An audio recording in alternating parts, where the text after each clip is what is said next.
देखें मेरे बच्चे फादर्स डे कार्ड बना रहे हैं। अम्मी ज़रा सीधा करें इसको, दिखाएं। ये चेक करें ब्यूटी, वाओ, बहुत बहुत ही प्यारा लग रहा है सीरियसली। बड़ी अच्छी लुक आ रही है इसकी। रियाल आपका मेरा बयान नहीं है। अस्सलाम वालेकुम everyone, hope you are all fine and doing great. कल मैंने ना वीडियो देखी एक, और मेरा दिल किया मैं उसके ऊपर बात करूं आप लोगों से कि जो हमारी पंजाब फूड अथॉरिटी जिसने अभी आके रिसेंटली अलफता को और इम्तियाज़ स्टोर को सील किया है मैम ने, तो माशाल्लाह इतना अच्छा वो काम कर रही हैं। और जिस तरीके से वो कर रही हैं, शुक्र है फाइनली कोई एक इदारा हमारा ऐसा जो कि बिल्कुल लॉयल होकर पाकिस्तानी चीज़ों के को देख रहा है, ठीक है। और बड़ा अच्छा लगा मुझे ये देख करके। और मुझे याद है कि अलफता की कुछ कुछ अच्छाइयाँ भी हैं जो कि मैं मेंशन करूँगी कि every day, not on Saturday या किसी कोई स्पेसिफाइड डे नहीं है, एवरी डे सुबह तकरीबन 8:30 से 9:30 तक या 9 से 10 बजे के दरमियान ना अलफता अपनी हर प्रोडक्ट पे 5% ऑफ़र कर रहा होता है। ये एक बहुत अच्छी चीज़ है, बहुत अच्छा उन्होंने रखा हुआ है। और मैं ख़ुद इस ऑफ़र को हमेशा अवेल करती हूँ। आपने मेरी वीडियोस में हमेशा देखा होगा कि जितनी भी मैं ग्रॉसरी करती हूँ या मैं अपने बच्चे की जो चीज़ें लेती हूँ, मेरी कोशिश होती है कि मैं अलफता से लूँ, क्योंकि एक जाना माना इदारा है जो भी है, ब्रांड है, तो हम वहाँ आप जाएँ और वहाँ से करें, ईज़िली आप शॉप कर सकते हैं। लेकिन पिछले कुछ अरसे से मुझे उनके प्रोडक्ट्स में प्रॉब्लम लग रही थी, जिससे जैसे शैम्पू थे वो मतलब इस टाइप की उसकी पैकेजिंग थी। क्योंकि मेरे सा इंसान ना, मुझे ये पता है कि शालम आप जाओ तो वहाँ से किस तरह की पैकेजिंग होती है, लोकल फिलिंग की किस तरह की पैकेजिंग जो होती है, इसमें कोई बड़ाई वाली बात नहीं है, it's not a big thing. क्योंकि जो लोग वहाँ जाते हैं, मेरे अलावा भी वो जो लोग वहाँ जाते हैं, तो उनको सबको पता है कि किस तरह की इनकी पैकेजिंग किस तरह से होती है, क्या है क्या नहीं है। तो मैंने जब मैं बात कर रही थी कि इस तरह से मतलब जब पैकेजिंग मुझे थोड़ा मसला लगा, तो प्रोडक्ट में भी मुझे इशू आया। लेकिन हमने कहा कि चलो कोई बात नहीं, सम टाइम ऐसा होता है। मैंने अपने हस्बैंड को पहले ही कह दिया था कि इनकी जो चीज़ें हैं ना, ये शैम्पू तो यकीनन ये शालम से सप्लाई होकर आ रहे हैं, क्योंकि आई डोंट नो कि मतलब मेरे अपने वही शैम्पू मैं पहले भी यूज़ करी थी, वही बाद में भी यूज़ करी थी, मेरा इतना हेयर फॉल बढ़ गया। और जो मतलब मैं तो जो चीज़ मैं कोई फैंसी चीज़ें यूज़ नहीं करती, तो मैं फैंसी चीज़ों के बारे में बात ही नहीं करूँगी। गरीब बंदे ने साबुन और शैम्पू यूज़ करना होता, तो मैं उसी की, मैं कोई इतनी ब्रांडेड महंगी महंगी क्रीमों के बारे में बात नहीं करूँगी कि 50,000 या 40,000 की मेरी क्रीम है, ऐसा कुछ भी नहीं है। मैंने भाई सीधे से शैम्पू की बात की है कि शैम्पू मुझे लगा कि ठीक नहीं है, ठीक हो गया।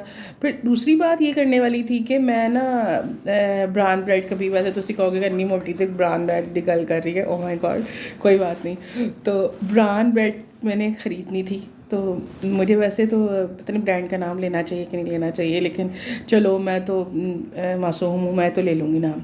केक्स एंड बेक से मैंने ना बच्चे ऐसे देख रहे हैं, अल्लाह माफ़ करे, पता नहीं क्या हो गया होता है बेटे, बहुत सीरियस इशू चल रहा है इस टाइम। हाँ जी। तो क्या कहते हैं, मैं आपको बताऊँ कि वहाँ से ब्राउन ब्रेड जब मैं केक्स एंड बेक से लेती थी, बहुत अच्छा टेस्ट होता था। इवन के बाकी और भी जगहों से लो तो अच्छा टेस्ट है, मतलब कि पता चल जाता है। लेकिन जब मैंने ना ली अलफता से, मैंने ब्राउन ब्रेड ली या मैंने पीटा ब्रेड ली, तो मैंने कहा यार ये इसका टेस्ट ना डिफरेंट, मतलब वो ना थोड़ी थोड़ी अकड़ी अकड़ी लगी मुझे, ऐसे लगा बासी है ये वो। तो फिर मैंने कहा यार मैं शायद गरीब हूँ, इसलिए मुझे शायद ऐसा फ़ील हो रहा है कि मैंने कोई ब्रांडेड चीज़ नहीं खाई, शायद इस वजह से मुझे ऐसा फ़ील हो रहा है। मतलब कि हो सकता है कि बहुत बड़े ब्रांड की चीज़ें जो हैं वो ख़राब ना हो, मतलब मेरे ही कोई मेंटल, तो मुझे ऐसा लगा कि मेरा ही कोई मेंटल टाइप का मसला ना हो कि चीज़ें ख़राब तो नहीं हो सकती, इतनी बड़ी दुकान चीज़ें ख़राब थोड़ी रखेगी। तो और मैं अकेली बीच में कहने वाली, सेल तो हो ही रही है ना, तो मैं अकेली कहने वाली क्यों और कौन होती हूँ, ठीक है ना। तो जब कल उन्होंने फूड का जब वो मैंने देखी ना वीडियो, इम्तियाज़ स्टोर वाली भी और इनके वाली भी, फिर मुझे पता चला कि नहीं, ये मैं अपने साथ से कमतरी से बाहर निकलूँ, मेरा मसला नहीं था, ब्रेड में ही मसला था। तो मैंने तो यकीन जाने कि पता नहीं ख़राब हो या कुछ भी हो, मैंने खा ली थी। कुछ भी हो भाई, मैंने तो खा ली थी, मैं बताऊँ पूरी अकड़ गई थी। तो ये कहते हैं उसका बहुत बुरा हाल भी था। मैंने ना ऊपर पानी का थोड़ा थोड़ा स्प्रे किया, तो घर वाले कहते हैं सुटते सुटते सुटते, मैंने कहा सुटूंगी लेकिन बाहर नहीं, पेट के अंदर सुटूंगी। मैंने उसके ऊपर पानी का शावर मारा, माइक्रो के अंदर डाला, ऐसी ताज़ी ताज़ी निकली। फिर मैंने खा ली। मैंने कहा थोड़ी थोड़ी सी मुझे स्मेल आ रही थी, मैंने कहा शायद इसकी खुशबू होती होगी ऐसी, लेकिन मैंने कहा ना, रिस्क ज़ाया नहीं करना, इसको मैं ही खाऊंगी। तो मैंने कहा वैसे भी मैं रिस्क ज़ाया नहीं करती, जो मेरे साथ रहते हैं उनको पता है, ठीक है ना। लेकिन ना वो मैंने खा ली, लेकिन ना अब मुझे थोड़ा थोड़ा सा थोड़ा कॉन्फिडेंस आ गया मेरे अंदर ना, ये जो लेडी है माशाल्लाह से, इनकी वजह से, कि यार आप बहुत अच्छी हो, कि मुझे आपने मुझे सांसे कंपनी से निकाला है, आप मेरी मेंटोर हो, कि फाइनली कि मुझे पता चल गया कि आई एम नॉट रॉन्ग यार। अब मैं नेक्स्ट टाइम कह दिया करूँगी कि नहीं ये चीज़ ख़राब है, मैं कह दिया करूँगी। एक और तो पता है मैंने केक, एक ब्रांड था पता नहीं, मैं नाम नहीं लूँगी, कि उसका केक खाया तो केक में से ना साबुन की स्मेल आ रही थी। तब मैं थी कोई लगा ले 15-16 साल की, तो साबुन की स्मेल आ रही थी, तो चॉकलेट केक था। तो मैंने कहा यार मैंने ही पहली मरतबा खाया है चॉकलेट केक, शायद पहले तो हम पाइनएप्पल केक ही खाते हैं, तो चॉकलेट केक खाया शायद चॉकलेट। अच्छा, तो मैं बता रही थी कि अच्छा, मैं मुझे ऐसा लगा कि मेरी मतलब कि ना कि चॉकलेट का टेस्ट ही ऐसा होता है। तो फिर मैं ना अपने किसी अमीर रिश्तेदार के घर गई, तो अमीर रिश्तेदारों ने मेरे सामने केक रखा,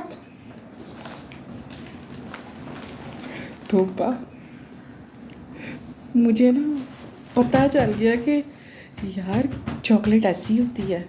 फिर जब मैंने 2-4 मरतबा खाया, फिर एक मरतबा मैंने महंगा केक खाया, ठीक है ना। उस टाइम में ना चॉकलेट केक आया था बॉर्नवीवन का 6-7, या इससे भी कम सस्ता आता था शायद। तो मैंने केक खाया, इनका हाँ है, साबुन वाला टेस्ट तो इसका होता ही नहीं है कसम से। मैं इतनी को कोई मासूम, ये मैं अकेली मासूम नहीं हूँ, अवाम है जो मासूम है, इतनी ज़्यादा मासूम है। लेकिन सीरियसली साबुन के टेस्ट वाला केक खा के मैंने कह दिया कि चॉकलेट ऐसी होती होगी, सीरियसली।